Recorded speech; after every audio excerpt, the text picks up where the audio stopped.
আনটেদার্ড soul বইটির চতুর্থ অংশে মাইকেল সিঙ্গার মূলত নিজের মধ্যে থাকা সীমাহীন চেতনাকে আনলিমিটেড কনশিয়াসনেস অনুভব করার এবং সেই চেতনার সাথে নিজেকে যুক্ত করার উপর জোর দিয়েছেন। এই অংশে তিনি বোঝাতে চেয়েছেন যে আমরা আমাদের মন এবং আবেগ দ্বারা নিয়ন্ত্রিত না হয়ে কিভাবে এই বৃহত্তর চেতনার অংশ হতে পারি। এখানে মূল বিষয়গুলি হল ভয় এবং নিরাপত্তাহীনতা থেকে মুক্তি।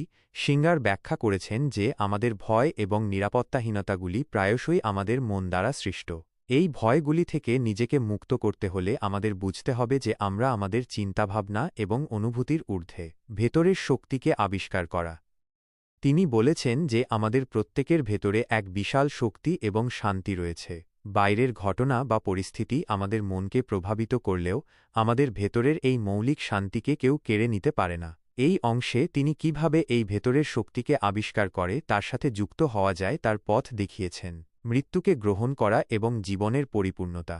এই অংশে মৃত্যুর ধারণাকেও নতুনভাবে উপস্থাপন করা হয়েছে।